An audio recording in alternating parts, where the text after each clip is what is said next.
सबको यही लगा कि रावण मारा गया और रामायण का युद्ध खत्म हो गया। लेकिन दोस्तों, सच्चाई इससे कहीं ज्यादा चौंकाने वाली है।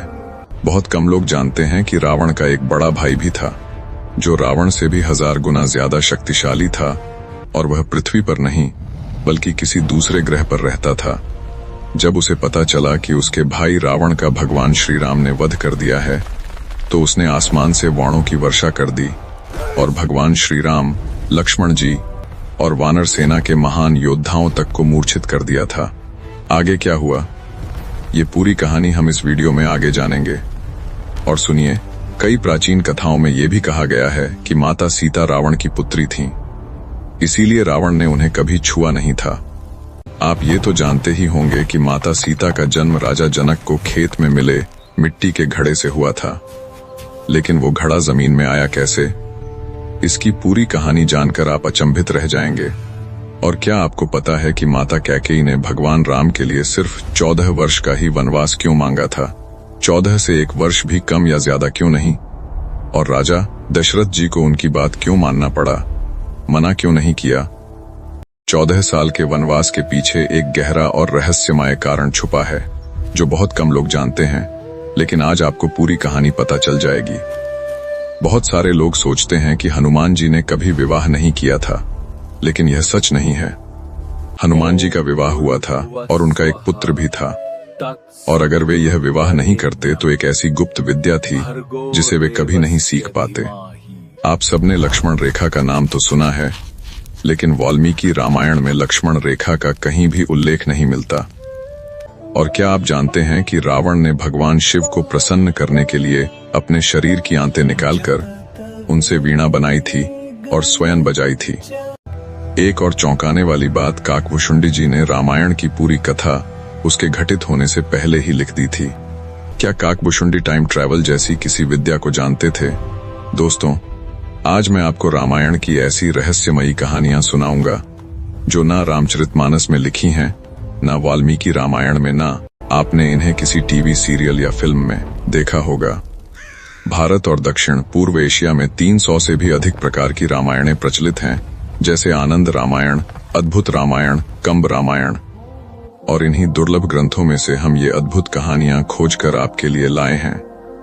इसलिए आपसे निवेदन है, कृपया हमें सपोर्ट करें, वीडियो को लाइक करें, चैनल को सब्सक्राइब करें और घंटी वाला बेल आइकन जरूर दबाएं, ताकि अगली रहस्यमयी कहानी का नोटिफिकेशन सबसे पहले आपको मिले। तो चलिए दोस्तों, कमेंट में जय श्री राम लिखकर इस अद्भुत और रहस्यमयी सफर की शुरुआत करते हैं। नंबर 1 पर है सहस्त्र रावण। बहुत समय पहले, जब लंका के रावण का जन्म भी नहीं हुआ था, उससे पहले उसकी मां कैकसी के एक और संतान हुई थी। इस बच्चे का जन्म एक बहुत अजीब और डरावनी घटना थी। जैसे ही वह पैदा हुआ, आसमान में काले बादल छा गए, जानवर जोर जोर से चिल्लाने लगे और हवा भारी हो गई, मानो कुछ बुरा होने वाला हो। यह बच्चा कोई साधारण बच्चा नहीं था। उसका शरीर बहुत काला था, आंखें लाल चमकती थीं और उसके कंधों पर 1000 सिरों का आभास था। उस बच्चे का नाम था सहस्त्र रावण। उसकी माता कैकसी उसे देखते ही डर गईं। उसके पिता ऋषि विश्रवा ने जब ध्यान लगाया तो उन्हें पता चला कि यह बच्चा इतना शक्तिशाली है कि अगर यह पृथ्वी पर पलेगा तो सब कुछ नष्ट कर देगा। वे बोले, कैकसी, ये बच्चा बहुत खतरनाक है। अगर ये ऐसे ही जिंदा रहा तो इसकी शक्ति सब कुछ नष्ट कर देगी। पृथ्वी पर उपस्थित जीवों के साथ साथ हमें भी खा लेकिन जाएगा। कैकसी मां थी, वह उसे मार नहीं सकती थी, पर उसे अपने पास रखना भी संभव नहीं था। इसलिए एक रात उन्होंने अपनी मायावी शक्तियों से एक जादुई संदूक बनाया और उसमें उस बच्चे को सुलाकर आकाश में छोड़ दिया। वह संदूक उड़ता उड़ता पृथ्वी से बहुत दूर 7 समुद्रों के पार एक अलग दुनिया में जा पहुंचा। उस जगह का नाम था पुष्कर द्वीप। पुष्कर द्वीप कोई सामान्य जगह नहीं थी। वहां का आकाश लाल और बैंगनी था, पेड़ काले और लोहे जैसे कठोर थे, हवा में अजीब सी बदबू थी। वहां उड़ने वाले सर्प, 3 सिर वाले गिद्ध और चट्टान चबा लेने वाले कीड़े रहते थे। इसी जगह यह बच्चा बड़ा हुआ। उसे सिखाने वाला कोई नहीं था, न पिता, न मां, न कोई गुरु। उसे सब कुछ खुद सीखना पड़ा। भूखे जानवरों से बचना, उनसे लड़ना, जहरीले फलों से शरीर को मजबूत बनाना, और हर दिन के साथ वह और शक्तिशाली होता गया। धीरे धीरे उसने उस पूरी जगह के सभी राक्षसों को हरा दिया और खुद उनका राजा बन गया। समय बीतता गया। एक दिन उसे पता चला कि उसका छोटा भाई लंका का रावण बहुत शक्तिशाली हो चुका है और देवताओं को परेशान कर रहा है। यह सुनकर सहस्त्र रावण को जलन हुई। उसने सोचा, अगर मेरे भाई के सिर हैं और वह प्रसिद्ध है तो मैं, जिसके 1000 सिर हैं, उससे भी अधिक शक्तिशाली क्यों न बनूं? उसने कठिन तपस्या शुरू की। हजारों वर्षों तक एक पैर पर खड़ा रहा। अपने शरीर का मांस अग्नि को अर्पित किया। उसकी तपस्या से तीनों लोग कांप उठे। आखिरकार भगवान ब्रह्मा प्रकट हुए और बोले, बताओ तुम क्या चाहते हो? सहस्त्र रावण बोला, मुझे ऐसा वरदान दीजिए कि मुझे कोई देवता, कोई दानव, कोई मानव, कोई पुरुष कभी न मार सके। ब्रह्मा जी ने तथास्तु कहा और चले गए। पर सहस्त्र रावण ने एक भारी भूल कर दी थी। वह स्त्री को कमजोर समझकर अपने वरदान में शामिल करना भूल गया। बहुत समय बाद भगवान श्री राम ने लंका पर विजय पाई। रावण मारा गया। अयोध्या में उत्सव मनाया गया। एक दिन कई ऋषि श्री राम की सभा में आए और बोले, प्रभु अब आपकी बराबरी का कोई शत्रु नहीं रहा है। यह सुनकर सीता जी हल्का सा मुस्कुराईं। सब चौंक गए। सीता जी बोली, हे प्रभु, रावण तो बहुत छोटा राक्षस था। असली खतरनाक उसका बड़ा भाई है जिसका नाम है सहस्त्र रावण। उसके 1000 सिर हैं और उसकी शक्ति रावण से 1000 गुना अधिक है। जब तक वह जीवित है यह दुनिया सुरक्षित नहीं है। श्री राम का चेहरा गंभीर हो गया। अधर्म का विनाश करना उनका धर्म था। उन्होंने सेना तैयार की सेना के साथ पुष्कर द्वीप के लिए प्रस्थान किया। लंबी यात्रा के बाद वे पुष्कर द्वीप पहुंचे। वहां का वातावरण भय से भरा हुआ था। जैसे ही सेना भूमि पर उतरी, सहस्त्र रावण की राक्षसी सेना उन पर टूट पड़ी। भीषण युद्ध शुरू हो गया। लंबे समय तक संघर्ष चलता रहा। तभी आकाश अंधेरा पड़ गया। एक विशाल रथ उतरा और उसके ऊपर खड़ा था सहस्त्र रावण। उसके 1000 सिर गर्जना कर रहे थे। 2000 हाथों में चमकते अस्त्र। वह बोला, मेरे भाई को मारकर तुम गर्व महसूस करते हो। आओ, अगर दम है तो मुझे हराकर दिखाओ। देखते हैं तुम्हारे पास कितने तीर हैं मेरे 1000 सिरों को काटने के लिए। श्री राम ने धनुष उठाया। अग्निबाण चले, वह पी गया। वायुबाण चले, उसने रोक लिए। नारायणास्त्र तक उसने प्रणाम कर निष्क्रिय कर दिया। आखिरकार भगवान श्री राम ने ब्रह्मास्त्र उठाया। पूरा आकाश चमक उठा। पर सहस्त्र रावण ने उसे हवा में पकड़ लिया और खिलौने की तरह तोड़कर फेंक दिया। फिर उसने एक भयानक बाण छोड़ा जो सीधे भगवान श्री राम की छाती में लगा। वे गिर पड़े। लक्ष्मण भी गिर पड़े। सेना टूट गई। सभी वीर योद्धा रणभूमि में मूर्छित हो गए। अब केवल सहस्त्र रावण की हंसी रणभूमि में गूंज रही थी। जब सीता जी ने यह देखा, उन्हें याद आया, उसे कोई भी पुरुष नहीं मार सकता, केवल स्त्री ही उसे मार सकती है। उसी क्षण उनके भीतर की आदिशक्ति जाग उठी। उनका रूप बदलने लगा। आंखें लाल, शरीर काला, बाल खुले उड़ने लगे, गले में मुंडों की माला, अनेक हाथ, और वे बन गईं महाकाली। असहस्त्र रावण कांप उठा। उसने अस्त्र छोड़े पर महाकाली ने पत्तों की तरह उड़ा दिए। एक छलांग में वे उसके रथ पर पहुंची और अपनी तलवार से उसके 1000 सिर एक ही क्षण में काट दिए। सहस्त्र रावण गिर पड़ा। दुनिया का सबसे बड़ा दैत्य मर चुका था, लेकिन काली का क्रोध शांत नहीं हुआ। वे तांडव करने लगी। धरती कांपने लगी। देवता डर गए। देवताओं ने भगवान श्री राम को जगाया। श्री राम ने काली का रूप देखा और पहचान लिया, ये उनकी प्रिय सीता ही हैं। उन्होंने हाथ जोड़कर माता काली की स्तुति की। श्री राम के प्रेम भरे शब्दों से काली शांत हुईं। उनका रूप धीरे धीरे समाप्त हुआ और वे फिर से शांत सौम्य सीता बन गईं। इस प्रकार सहस्त्र रावण का अंत हुआ और यह सिद्ध हुआ कि भगवान श्री राम शक्तिमान हैं, पर शक्ति के बिना अधूरे हैं, और वह शक्ति है माता सीता। दोस्तों, यह कहानी वाल्मीकि रामायण और रामचरितमानस में नहीं है। यह कथा अद्भुत रामायण और आनंद रामायण में दी गई है। नंबर 2 पर है हनुमान जी का विवाह। बहुत समय पहले की बात है, जब हनुमान जी अभी जवान थे और हर चीज जानने की इच्छा रखते थे। वे दुनिया को समझना चाहते थे, वेदों को सीखना चाहते थे, मंत्रों का अर्थ जानना चाहते थे, और सबसे ज्यादा वे यह चाहते थे कि जब समय आए तो वे भगवान श्री राम की सेवा सबसे सही और सबसे सुंदर तरीके से कर सकें। बचपन से ही उनकी बुद्धि तेज थी और मन बहुत पवित्र। जब उन्होंने सूर्य को फल समझकर पकड़ने की कोशिश की थी, तब भी वह जिज्ञासा ही थी, जानने की, समझने की, सीखने की। उन्हें लगा कि अगर उन्हें सच्चा ज्ञान चाहिए तो उन्हें सबसे महान गुरु के पास जाना चाहिए। पर सबसे महान गुरु कौन होगा? वही जो पूरे संसार में प्रकाश फैलाता है, यानी सूर्य देव। हनुमान जी सूर्यलोक पहुंचे और बहुत विनम्रता से सूर्य देव से बोले कि वे उनके शिष्य बनना चाहते हैं। सूर्य देव मुस्कुराए। उन्होंने कहा कि वे शिक्षा देना तो चाहते हैं, लेकिन एक समस्या है, वे कभी रुकते नहीं। अगर वे रुक गए तो पूरी दुनिया अंधेरे में डूब जाएगी। तो ऐसे में वे चलते चलते कैसे पढ़ाएंगे और हनुमान चलते चलते कैसे सीखेंगे? तब हनुमान जी ने बिना झिझक कहा, गुरुदेव, मैं भी आपके सामने उड़ते हुए चलती हवा में सीख सकता हूं। सूर्यदेव उनके उत्साह और निष्ठा से बहुत प्रसन्न हुए और फिर शुरू हुआ संसार का सबसे अद्भुत गुरुकुल, जहां गुरु और शिष्य दोनों आकाश में उड़ते हुए चल चलकर शिक्षा देते और लेते थे। समय बीतता गया।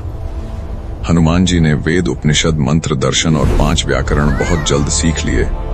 लेकिन जब शिक्षा का अंतिम चरण बचा 4 और व्याकरण, जिन्हें सीखकर ही कोई पूर्ण विद्वान बनता है, तभी सूर्यदेव अचानक रुक गए। उन्होंने धीरे से कहा, हनुमान, आगे की ये 4 विद्याएं सामान्य नहीं हैं। इनके लिए शास्त्रों में एक नियम है। यह ज्ञान केवल उसे दिया जा सकता है जिसने विवाह करके गृहस्थ आश्रम में प्रवेश किया हो। किसी ब्रह्मचारी को यह शिक्षा नहीं दी जा सकती। यह सुनकर हनुमान जी के मन में तूफान उठ गया। वे जन्म से निष्ठावान ब्रह्मचारी थे। उन्होंने मन, वचन और कर्म से कभी विवाह न करने का व्रत लिया था। लेकिन अगर वे विवाह न करें तो ज्ञान अधूरा रह जाएगा, और यदि ज्ञान अधूरा रह जाए तो श्री राम के कार्य में वे अपना पूर्ण योगदान नहीं दे पाएंगे। उनके मन में गहरी चिंता उतर आई। सूर्यदेव ने यह सब समझ लिया। उन्होंने कहा, हनुमान, तुम्हें अपना व्रत तोड़ने की आवश्यकता नहीं है। उन्होंने बताया कि वे अपनी तेजस्वी किरणों से एक कन्या उत्पन्न करेंगे, एक ऐसी कन्या जो किसी स्त्री के गर्भ से नहीं बल्कि शुद्ध प्रकाश से जन्म लेगी। उसका शरीर रक्तमांस का नहीं होगा बल्कि सूरज की रोशनी से बना होगा। वह कामना रहित होगी, तपस्विनी होगी, और उसके भीतर न किसी भौतिक इच्छा का भाव, न गृहस्थ जीवन की चाह। सूर्यदेव ने कहा, इस कन्या का नाम होगा सुवर्चला। वह जन्म से ही वैराग्य में डूबी रहेगी। यदि तुम उससे विवाह कर लो तो शास्त्र का नियम भी पूरा हो जाएगा और तुम्हारा ब्रह्मचर्य भी अक्षुण्ण रहेगा, क्योंकि यह विवाह न मोह का होगा न इच्छा का, यह केवल धर्म और ज्ञान के लिए होगा। हनुमान जी समझ गए, यह विवाह कोई बंधन नहीं बल्कि पूर्ण ज्ञान की सीढ़ी है। यह गुरु आज्ञा का पालन है, धर्म की रक्षा का मार्ग है। यदि वे यह विवाह न करते तो सूर्यदेव उन्हें अंतिम 4 व्याकरण नहीं सिखा पाते और वे पूर्ण विद्वान नहीं बन पाते। फिर सूर्यदेव का प्रकाश तेज हुआ और उस प्रकाश से प्रकट हुई दीप्तिमान, शांत, गंभीर, तपस्विनी सुवर्चला। देवता आकाश से उतरे इस दिव्य विवाह को देखने। सूर्यदेव ने अपनी पुत्री का हाथ हनुमान को सौंपा और हनुमान ने पूरे आदर के साथ विवाह स्वीकार किया। यह विवाह किसी फूल की तरह पवित्र था, न इच्छा, न आकर्षण, न गृहस्थता की चाह। यह था धर्म का संस्कार, शिक्षा के अधिकार का। विवाह के तुरंत बाद सुवर्चला फिर तपस्या में लीन हो गईं और हनुमान जी वापस सूर्यदेव से शिक्षा लेने में लग गए। अब सूर्यदेव पूरी स्वतंत्रता से उन्हें वे अंतिम 4 व्याकरण सिखा सकते थे और हनुमान जी ने वह सब सीखा जो किसी देव, दानव या मनुष्य के बस का नहीं था। वे 9 व्याकरणों के महाज्ञाता बने और यही ज्ञान उन्हें श्री राम के सबसे बुद्धिमान, सबसे चतुर और सबसे योग्य दूत के रूप में प्रतिष्ठित करता है। यदि हनुमान जी भक्त हो तो कमेंट में सच्चे दिल से जय बालाजी जरूर लिखें। नंबर 3, भगवान श्री राम को 14 वर्ष का ही वनवास क्यों दिया गया था? 14 से कम या ज्यादा क्यों नहीं? बहुत समय पहले अयोध्या में जब कैकेयी ने भगवान श्री राम को वनवास भेजने की बात कही तो उसने यूं ही कोई संख्या नहीं बोली थी। 14 साल का समय बहुत सोच समझकर तय किया गया था। उस समय ऐसे नियम थे कि अगर कोई व्यक्ति बहुत लंबे समय तक अपने घर, अपने राज्य या अपनी जमीन से दूर रहे तो उसका अधिकार धीरे धीरे समाप्त हो जाता था। पुराने कानूनों में यह समय लगभग 12 से 14 साल माना गया था।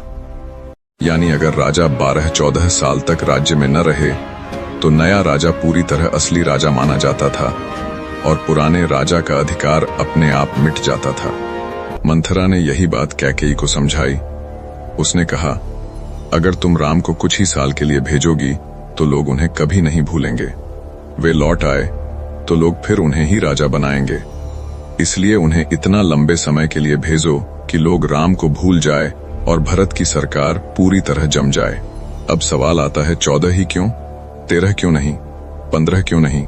इसका उत्तर बहुत सरल है। 12 साल वह न्यूनतम समय था जिसके बाद किसी के अधिकार खत्म माने जाते थे। लेकिन 12 वर्षों में लोग यह बहस कर सकते थे कि समय पूरा हुआ या नहीं। इसलिए 12 में 2 साल और जोड़कर 14 साल तय किया गया ताकि कोई शक-शुबा न रहे और राम का अधिकार पूरी तरह समाप्त हो जाए। यदि 13 साल किया जाता तो सुरक्षित नहीं माना जाता और 15 साल करने की जरूरत नहीं थी क्योंकि 14 साल पूरी तरह पर्याप्त थे। लेकिन यही वह समय था जिसने भगवान श्री राम को और भी महान बना दिया। दूसरी तरफ लक्ष्मण जी को बाद में रावण के पुत्र इंद्रजीत से लड़ना था। इंद्रजीत को वरदान था उसे केवल वही मार सकता है जिसने 14 साल तक सोया न हो। अगर वनवास 14 साल का न होता तो लक्ष्मण यह तपस्या पूरी नहीं कर पाते और इंद्रजीत को कोई भी मार नहीं सकता था। तो युद्ध के हिसाब से भी 14 साल आवश्यक थे। एक और कारण था राजा दशरथ पर लगा हुआ श्राप। श्रवण कुमार के माता पिता ने दशरथ को श्राप दिया था कि वे अपने प्रिय पुत्र के वियोग में ही प्राण त्यागेंगे। अगर राम केवल 2-3 साल के लिए जाते तो दशरथ उम्मीद में जीते रहते। लेकिन 14 साल इतना लंबा समय था कि एक वृद्ध पिता अपने प्रिय बेटे के बिना जी नहीं सकता था। इसलिए यह समय श्राप पूरा होने के लिए भी आवश्यक था। और सबसे सुंदर बात, भरत ने मंथरा की पूरी साजिश को समझ लिया था। उन्होंने खुद राजा बनकर राज नहीं किया बल्कि राम की पादुकाएं सिंहासन पर रख दी और स्वयं जंगल के बाहर एक साधारण सी झोपड़ी में रहने लगे तपस्या करते हुए। इससे कानून भी नहीं टूटा और राम का राजा होने का अधिकार भी बना रहा। नंबर 4, काकभुशुंडी जी ने रामायण की कथा रामायण होने से भी पहले लिख दी थी। क्या काकभुशुंडी जी टाइम ट्रैवल जैसी किसी विधा को जानते थे? कहानी बहुत पुराने समय की है, इतने पुराने समय की कि तब न शहर थे, न गाड़ियां, न बिजली, न भीड़। धरती पर हर तरफ जंगल ही जंगल थे। ऋषि मुनि तपस्या करते थे, देवता मानवों से मिलने आते थे और मनुष्य बहुत बहुत लंबे समय तक जीते थे। 100 साल नहीं बल्कि हजारों साल। इसी अद्भुत दुनिया में जन्म हुआ एक ऐसे जीव का जिसका नाम था काकभुशुंडी। आज लोग उन्हें एक विशेष कौवा कहते हैं, लेकिन वे कोई साधारण कौवा नहीं थे। वे बूढ़े नहीं होते थे, मरते नहीं थे और समय उनका कुछ भी नहीं बिगाड़ पाता था। सबसे पहले यह जान लो, काकभुशुंडी शुरू से कौवा नहीं थे। बहुत पुराने समय में वे एक मनुष्य थे। अयोध्या में जन्मे और भगवान शिव के भक्त बन गए। वे पूजा पाठ करते थे, लेकिन धीरे धीरे उनके भीतर अहंकार आ गया। उन्हें लगा कि वे सबसे बड़े भक्त हैं और उनका गुरु उनसे छोटा है। एक दिन उनके गुरु मंदिर में आए। सब लोग खड़े होकर प्रणाम करने लगे, लेकिन काकभुशुंडी अहंकार में बैठे ही रहे। गुरु शांत रहे, लेकिन भगवान शिव को यह बात बिल्कुल पसंद नहीं आई। अचानक मंदिर में गड़गड़ाहट हुई, जैसे आकाश फट गया हो। आकाशवाणी हुई, इसने गुरु का अपमान किया है, इसे कई जन्मों तक कष्ट झेलने होंगे। गुरु ने दया की प्रार्थना की। तब भगवान शिव ने श्राप को बदला। उन्होंने कहा, काकभुशुंडी कई जन्म लेंगे, लेकिन हर जन्म की स्मृति इन्हें रहेगी और अंत में वे भगवान राम के महान भक्त बनेंगे। यहीं से शुरू हुई उनकी अद्भुत यात्रा।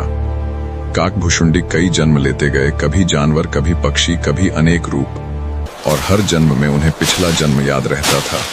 सोचो, अगर तुम्हें अपने हर जन्म की याद रहे तो तुम कितना जान पाओगे। इसी तरह उनका ज्ञान बढ़ता गया। आखिर में वे एक कौवे के रूप में जन्मे। कौवा हमें साधारण लगता है, लेकिन भारतीय परंपरा में कौवा पितरों का दूत है और समय का प्रतीक भी। इस रूप में काकभुशुंडी ने अद्भुत भक्ति की, इतनी भक्ति कि भगवान श्री राम स्वयं प्रसन्न हो गए। भगवान श्री राम ने उन्हें अवर्णनीय वरदान दिया कि समय उन्हें छू भी नहीं पाएगा। वे अमर होंगे, कभी बूढ़े नहीं होंगे, कभी मरेंगे नहीं, प्रलय में भी उनका कुछ नहीं बिगड़ेगा। और सबसे बड़ा वरदान, हर कल्प में वे रामलीला को प्रत्यक्ष देखेंगे। यह वरदान वैसा था मानो किसी को समय की नदी से निकालकर किनारे पर खड़ा कर दिया जाए। नदी बहती रहे पर उसे छू न पाए। यही काकभुशुंडी के साथ हुआ। समय चलता था, दिन बीतते, वर्ष गुजरते, युग बदलते, सृष्टि बनती, फिर मिट जाती, लेकिन काकभुशुंडी बाहर खड़े सब देखते रहते। वे समय के भीतर नहीं थे, बल्कि समय उनके सामने खुली किताब जैसा था। वे अतीत, वर्तमान और भविष्य तीनों को एक साथ देख सकते थे। यानी वे सिर्फ कौवा नहीं, समय के प्रहरी बन चुके थे। अब आता है कहानी का सबसे महत्वपूर्ण भाग। काकभुशुंडी जी रामायण को बहुत पहले से जानते थे, लेकिन कैसे? एक बार उन्होंने गरुड़ जी को बताया कि वे त्रेता युग में बार बार भगवान राम का अवतार होते देखते रहे हैं। हर बार जब त्रेता आता, राम अयोध्या में जन्म लेते। काकभुशुंडी वहां जाते, राम का जन्मोत्सव देखते, उनकी बाल लीलाएं देखते और फिर अपने आश्रम लौट आते। यह एक बार नहीं, असंख्य बार हुआ था। वे अलग अलग कल्पों में, अलग अलग ब्रह्मांडों में अलग अलग रामायणें घटित होते देखते रहे। कहीं रामायण थोड़ी अलग होती, कहीं रावण का स्वरूप बदल जाता, कहीं लक्ष्मण के युद्ध अलग होते। इसे बहुत सरल उदाहरण से समझो। अगर तुम एक फिल्म 1000 बार देखो तो क्या अगली बार शुरू होने से पहले बता दोगे कि आगे क्या होगा? हाँ, बिल्कुल। काकभुशुंडी जी ने भी रामायण 1-2 बार नहीं बल्कि अनगिनत बार देखी थी। इसीलिए वे रामायण होने से पहले ही जानते थे कि क्या होने वाला है। इसीलिए कहा जाता है काकभुशुंडी जी ने रामायण से पहले सुनाई। अब आता है कहानी का सबसे रहस्यमय हिस्सा। एक बार वे बाल श्री राम के साथ खेल रहे थे। उन्होंने शरारत में राम के हाथ से रोटी ले ली। श्री राम उन्हें पकड़ने लगे। काकभुशुंडी उड़ने लगे। राम का हाथ बढ़ता गया, इतना बढ़ा कि वे डर गए और आंखें बंद कर लीं। जब आंखें खोलीं, वे किसी और जगत में थे। वे राम के मुख के भीतर पहुंच चुके थे और वहां उन्होंने जो देखा वह मानव कल्पना से भी परे था। लाखों करोड़ों ब्रह्मांड, हर ब्रह्मांड में सूरज, चांद, नदियां, पहाड़, हर ब्रह्मांड में अयोध्या, और हर अयोध्या में उन्होंने स्वयं को देखा, कभी कथा सुनाते हुए, कभी भक्ति में लीन, कभी कई पृथ्वियों पर घूमते हुए। यह दृश्य आज की भाषा में मल्टीवर्स जैसा था। नंबर 5, क्या माता सीता रावण की बेटी थीं? इसलिए रावण ने उन्हें कभी नहीं छुआ था? बहुत समय पहले की बात है। एक बड़े शांत जंगल में गृत्समद नाम के एक दयालु ऋषि रहते थे। वे रोज अपनी गाय का थोड़ा सा दूध एक छोटे घड़े में इकट्ठा किया करते थे। यह दूध साधारण नहीं था। ऋषि इसमें रोज मंत्र बोलते थे और मन ही मन यह इच्छा करते थे कि एक दिन देवी लक्ष्मी उनकी बेटी बनकर जन्म ले। इसलिए यह दूध बहुत पवित्र, बहुत दिव्य और बहुत शक्तिशाली माना जाता था। इसी समय रावण अपनी शक्ति दिखाने के लिए पूरे संसार में घूम रहा था। वह कई जगह ऋषियों को परेशान करता और उनसे बुरी तरह रक्त लेता। एक दिन रावण गृत्समद ऋषि के आश्रम पहुंचा। ऋषि गहरे ध्यान में थे। रावण ने चुपके से वह पवित्र दूध वाला घड़ा उठा लिया और वहां से आगे बढ़ गया। रास्ते में जिन ऋषियों को उसने घायल किया था, उनका रक्त उसी घड़े में डाल दिया। इस तरह उस घड़े में मिल गई एक ओर पवित्रता और दूसरी ओर पाप। रावण यह घड़ा लेकर लंका पहुंचा और अपनी पत्नी मंदोदरी को दे दिया। उसने चेतावनी दी, इस घड़े में जहर है, इसे कभी मत पीना। लेकिन मंदोदरी बहुत दुखी रहती थी। रावण हमेशा युद्धों और यात्राओं में व्यस्त रहता और वह अकेली पड़ जाती थी। एक दिन दुख इतना बढ़ गया कि उसने सोचा अब जीने का कोई अर्थ नहीं। उसने वही घड़ा उठाया जिसे रावण ने जहर बताया था और एक ही घूंट में पूरा पी लिया। लेकिन जिसे वह जहर समझ रही थी, वह असल में ऋषि का पवित्र दूध और कई ऋषियों का रक्त, दोनों का अनोखा मिश्रण था। मरने के बजाय मंदोदरी गर्भवती हो गई। कुछ महीनों बाद उसने एक अत्यंत सुंदर बच्ची को जन्म दिया। बच्ची को देखकर मंदोदरी घबरा गई। उसके मन में एक ही डर बैठ गया, अगर रावण ने देख लिया कि मेरे पास अचानक ये बच्ची आ गई तो वह क्या सोचेगा। डर की वजह से उसने एक सुंदर सा संदूक लिया, बच्ची को उसमें प्यार से लिटाया और लंका से दूर एक सुनसान खेत में उसे जमीन में गाड़ दिया। कुछ समय बाद मिथिला के राजा जनक उसी खेत में खेती कर रहे थे। जब उन्होंने हल चलाया तो हल जमीन के नीचे रखे संदूक से टकराया। आश्चर्यचकित होकर उन्होंने जमीन खोदी और वह संदूक बाहर निकाला। जब उन्होंने संदूक खोला तो भीतर एक चमकती सी प्यारी सी बच्ची मुस्कुरा रही थी। राजा जनक अत्यंत प्रसन्न हुए। उन्हें लगा धरती माँ ने स्वयं यह बच्ची उन्हें भेंट की है। वे बच्ची को महल ले आए और उसका नाम रखा सीता। फिर उन्होंने उसे अपनी सगी बेटी की तरह पाला पोसा। इस तरह इस प्राचीन कथा के अनुसार माता सीता का जन्म रावण और मंदोदरी के घर हुआ, लेकिन उन्हें जनक ने अपनी बेटी बनाकर बड़ा किया। इसी कारण कुछ कथाओं में माता सीता को रावण की बेटी कहा गया है। जबकि वाल्मीकि रामायण में वे धरती से उत्पन्न भूमिजा अर्थात धरती की पुत्री कही गई हैं। नंबर 6, वाल्मीकि जी से पहले हनुमान जी ने एक रामायण लिखी थी। बहुत पुराने समय की बात है, जब राम और रावण का युद्ध हो चुका था, रावण मारा जा चुका था, सीता जी वापस आ गई थीं और अयोध्या में रामराज्य चल रहा था। सब और खुशी ही खुशी थी, पर हनुमान जी के मन में एक अलग ही भाव चल रहा था। हनुमान जी रोज राम जी की सेवा करते, उनके पास रहते, उनके चरणों में बैठते, पर जब भी अकेले होते तो एक ही बात सोचते, इतने बड़े बड़े काम हुए, इतनी महान लीला हुई, ये सब कहीं समय के साथ खो न जाए। इसे कोई लिख दे ताकि आने वाले लोग भी रामकथा सुन सकें। धीरे धीरे उनके मन में यह संकल्प पक्का हो गया कि वे स्वयं रामकथा लिखेंगे। हनुमान जी विद्वान थे, शास्त्रों के ज्ञाता थे और रामलीला के प्रत्यक्ष साक्षी भी। उन्होंने ठान लिया कि वे अपने देखे सुने के आधार पर अपनी हनुमान रामायण लिखेंगे। वे अयोध्या से राम जी की आज्ञा लेकर हिमालय की ओर चले गए। ऊंचे पहाड़, शांत गुफाएं, चारों ओर सन्नाटा, बस हवा की आवाज और पक्षियों का मधुर स्वर। हनुमान जी ने सोचा यह जगह सबसे अच्छी है, यहीं बैठकर राम जी की कथा लिखी जा सकती है। कागज कलम तो थे नहीं। तब हनुमान जी ने संकल्प किया, जब मेरा शरीर ही प्रभु की सेवा के लिए है तो लेखनी भी मेरे शरीर से ही बनेगी। चट्टानें बन गईं कागज और नाखून बन गए कलम। वे हल्के नहीं लिखते थे, बल्कि अपने नाखूनों से चट्टान पर गहरी गहरी रेखाएं उकेरते थे। धीरे धीरे अक्षर बने, अक्षरों से शब्द और शब्दों से दिव्य श्लोक। लिखते समय हर दृश्य उनके सामने फिर से जीवित हो उठता। राम का वनवास, सीता हरण, समुद्र लांघन, लंका दहन, युद्ध, संजीवनी, सब कुछ। कभी उनकी आंखें भर आती, कभी वे हंस पड़ते, कभी गर्व से सीना चौड़ा हो जाता। कई वर्षों बाद चट्टानों पर उकेरी गई हनुमान रामायण पूर्ण हो गई। यह रामायण अद्भुत थी, भक्ति से भरी, वीरता से ओतप्रोत और अत्यंत सजीव। यह सब तब हुआ जब तक महर्षि वाल्मीकि ने अपनी रामायण लिखनी शुरू भी नहीं की थी। उधर समय बीतते बीतते महर्षि वाल्मीकि को नारद जी ने रामकथा लिखने की प्रेरणा दी। उन्होंने साधना की, ध्यान किया और दिव्य अनुभूति से वाल्मीकि रामायण की रचना की। अब स्थिति यह हुई कि हनुमान की रामायण पत्थरों पर, वाल्मीकि की रामायण पांडुलिपि पर, दोनों अलग अलग रूपों में एक ही समय में धरती पर मौजूद थीं। एक दिन महर्षि वाल्मीकि हिमालय की यात्रा पर निकले। चलते चलते वे उस स्थान पर पहुंचे जहां हनुमान जी ने अपनी रामायण उकेरी थी।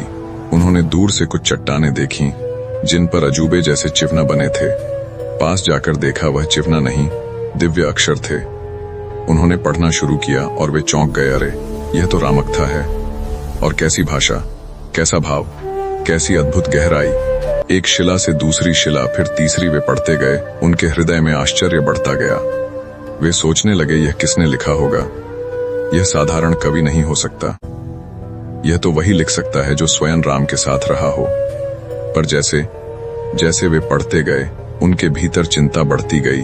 अगर यह रामायण संसार में आ गई तो लोग इसे पढ़ेंगे, मेरी रामायण कौन पढ़ेगा? मेरी तपस्या, मेरी साधना सब कहीं पीछे न रह जाए। उसी समय हनुमान जी वहां पहुंचे। उन्होंने वाल्मीकि जी को अपनी रामायण पढ़ते देखा। वे विनम्र होकर बोले, मुनिवर, क्या मेरी कथा में कोई दोष है? क्या मैंने कहीं गलती कर दी?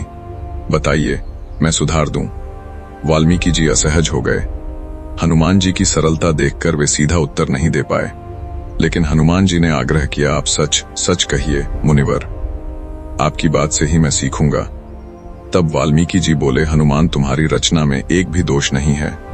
यह तो अद्भुत है, इतनी सुंदर, इतनी जीवंत कि मेरी रामायण इसके सामने फीकी पड़ सकती है। यदि लोग तुम्हारी रामायण पढ़ेंगे तो मेरी रामायण का क्या होगा? यह सुनकर कोई दूसरा होता तो गर्व से भर जाता, पर हनुमान जी तो भक्त थे, उनके लिए यश प्रसिद्ध सब था। वे मुस्कुराए और बोले, मुनिवर, मैंने यह रामायण अपने लिए लिखी थी, संसार के लिए नहीं। यदि इससे आपके मन में जरा सा भी दुख उठ रहा है तो इसका यहाँ होना ही व्यर्थ है। वाल्मीकि चौंक गए, नहीं नहीं, ऐसा मत करो। लेकिन हनुमान बोले, आप मेरे से बड़े हैं। यदि मेरी रचना आपके कार्य में बाधा बने तो इसका कोई मूल्य नहीं है। दुनिया आपकी रामायण से ही राम जी को जाने, यही शुभ है। और इतना कहकर हनुमान जी अपने विशाल रूप में आए और एक एक करके सब पत्थर उखाड़ने लगे। वाल्मीकि जी घबराकर बोले, हनुमान, कुछ तो रहने दो, पर हनुमान बोले, मुनिवर राम मेरे हृदय में है। मेरी रचना मिट जाए पर प्रभु का नाम कभी नहीं मिटेगा। उन्होंने सारी शिलाएं उठाकर नदियों में, समुद्र में बहा दी। वाल्मीकि जी की आंखों से आंसू बह निकले। वे बोले, हनुमान, यह साधारण त्याग नहीं है। तुमने अपनी महान रचना मेरे सम्मान के लिए मिटा दी।